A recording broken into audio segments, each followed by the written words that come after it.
Lei nº 1521, de 26 de dezembro de 1951. Altera dispositivos da legislação vigente sobre crimes contra a economia popular. Artigo 1º. Serão punidos, na forma desta lei, os crimes e as contravenções contra a economia popular. Esta lei regulará o seu julgamento. Artigo 2º. São crimes desta natureza: inciso 1º. Recusar individualmente em estabelecimento comercial a prestação de serviços essenciais à subsistência, sonegar mercadoria ou recusar vendê-la a quem esteja em condições de comprar a pronto pagamento. Inciso 2º. Favorecer ou preferir comprador ou freguês em detrimento de outro, ressalvados os sistemas de entrega ao consumo por intermédio de distribuidores ou revendedores. Inciso 3º. Expor à venda ou vender mercadoria ou produto alimentício, cujo fabrico haja desatendido a determinações oficiais, quanto ao peso e composição. Inciso 4º. Negar ou deixar o fornecedor de serviços essenciais de entregar ao freguês a nota relativa à prestação de serviço, desde que a importância exceda de 15 cruzeiros, e com a indicação do preço, do nome e endereço do estabelecimento, do nome da firma ou responsável, da data e local da transação e do nome e residência do freguês. Inciso 5º. Misturar gêneros e mercadorias de espécies diferentes, expô-los à venda ou vendê-los, como puros, misturar gêneros e mercadorias de qualidades desiguais para expô-los à venda ou vendê-los por preço marcado para os de mais alto custo. Inciso 6º. Transgredir tabelas oficiais de gêneros e mercadorias, ou de serviços essenciais, bem como expor à venda ou oferecer ao público ou vender tais gêneros, mercadorias ou serviços, por preço superior ao tabelado, assim como não manter afixadas, em lugar visível e de fácil leitura, as tabelas de preços aprovadas pelos órgãos competentes. Inciso 7º. Negar ou deixar o vendedor de fornecer nota ou caderno de venda de gêneros de primeira necessidade, seja à vista ou a prazo, e cuja importância exceda de 10 cruzeiros, ou de especificar na nota ou caderno, que serão isentos de selo, o preço da mercadoria vendida, o nome e o endereço do estabelecimento, a firma ou o responsável, a data e local da transação e o nome e residência do freguês. Inciso 8º. Celebrar ajuste para impor determinado preço de revenda ou exigir do comprador que não compre de outro vendedor. Inciso 9. Obter ou tentar obter ganhos ilícitos em detrimento do povo ou de número indeterminado de pessoas mediante especulações ou processos fraudulentos, bola de neve, cadeias, pichardismo e quaisquer outros equivalentes. Inciso 10.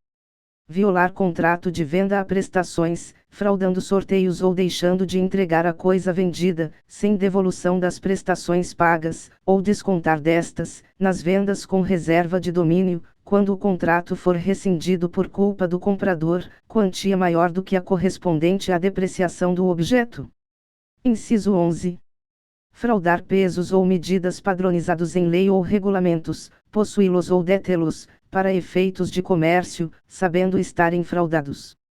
Pena, detenção, de 6 meses a 2 anos, e multa, de 2.000 a 50.000 cruzeiros. Parágrafo único. Na configuração dos crimes previstos nesta lei, bem como na de qualquer outro de defesa da economia popular, sua guarda e seu emprego considerar-se-ão como de primeira necessidade ou necessários ao consumo do povo, os gêneros, artigos, mercadorias e qualquer outra espécie de coisas ou bens indispensáveis à subsistência do indivíduo em condições higiênicas e ao exercício normal de suas atividades. Estão compreendidos nesta definição os artigos destinados à alimentação, ao vestuário e à iluminação, os terapêuticos ou sanitários, o combustível, a habitação e os materiais de construção. Artigo 3º. São também crimes desta natureza. Inciso 1º.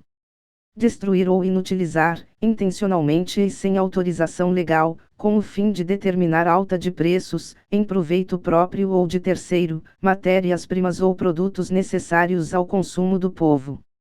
Inciso 2º.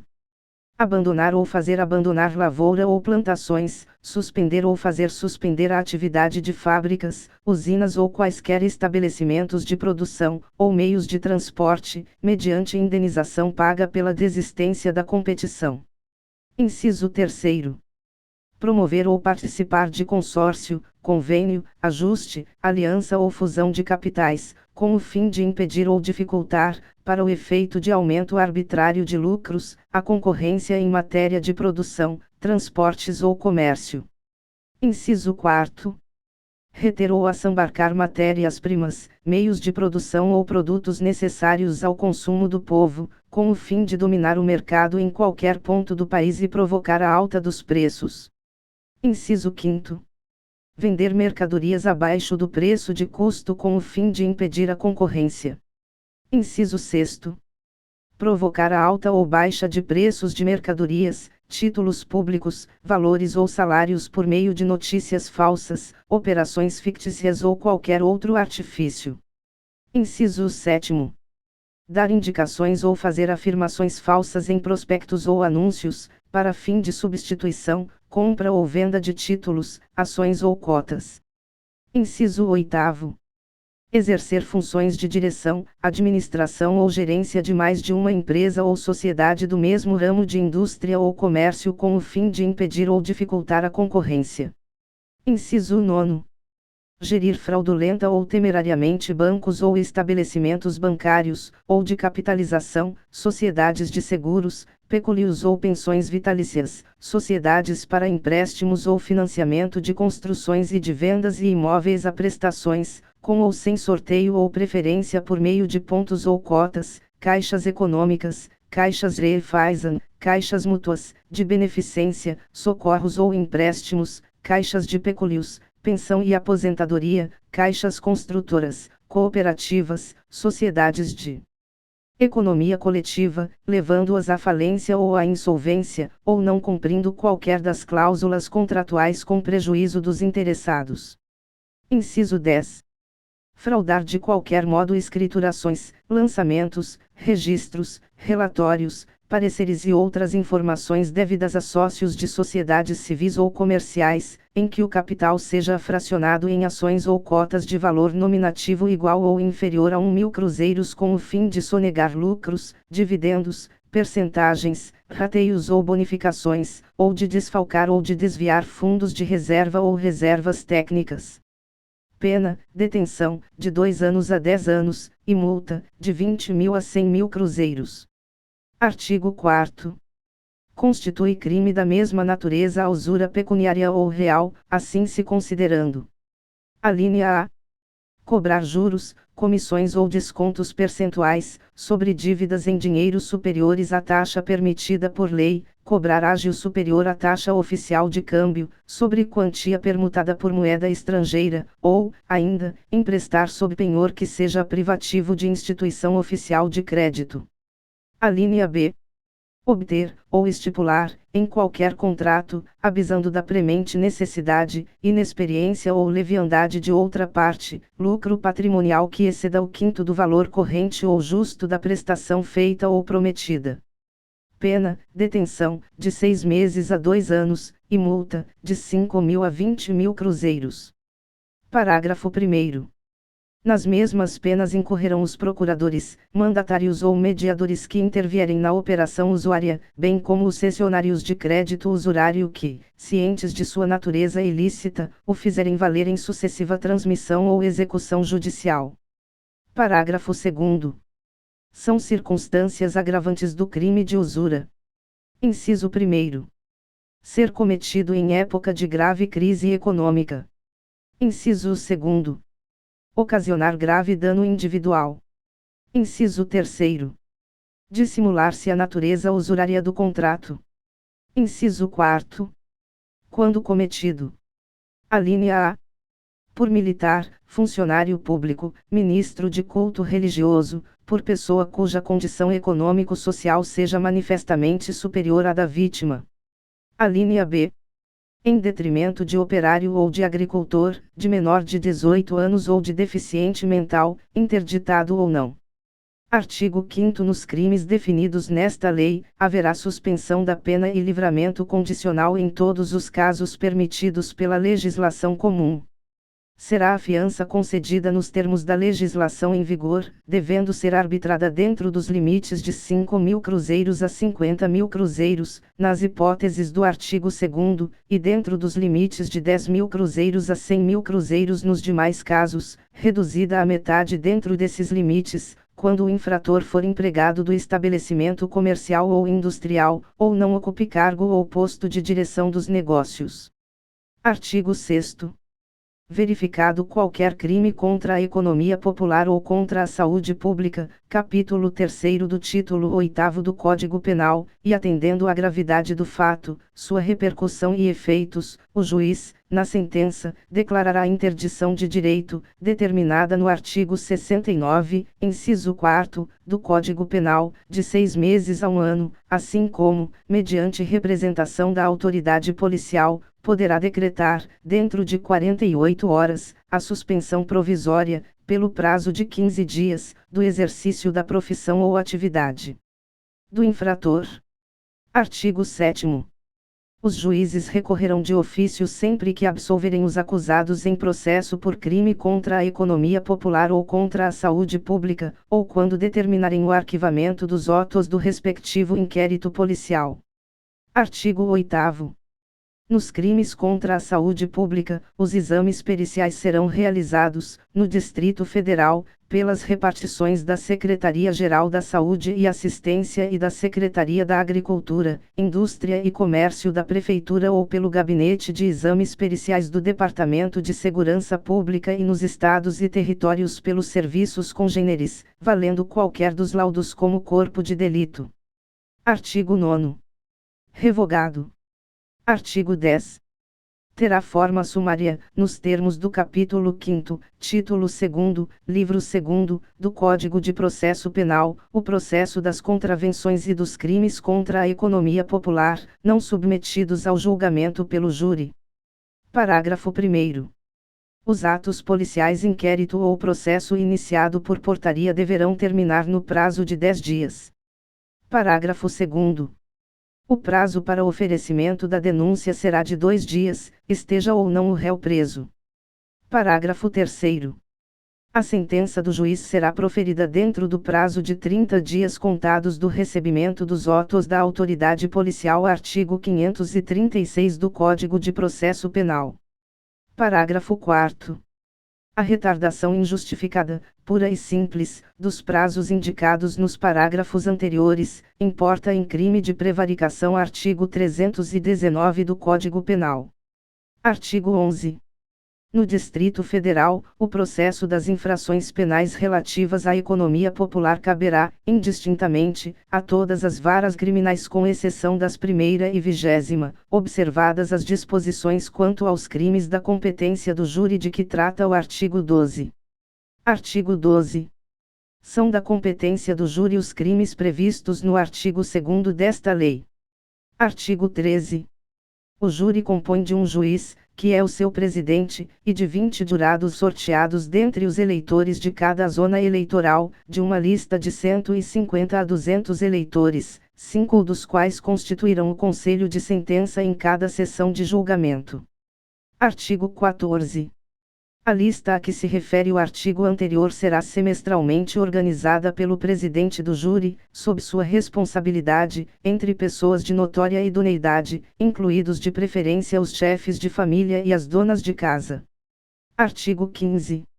Até o dia 15 de cada mês, far-se-á o sorteio dos jurados que devam constituir o tribunal do mês seguinte. Artigo 16. O júri funcionará quando estiverem presentes, pelo menos 15 jurados. Artigo 17.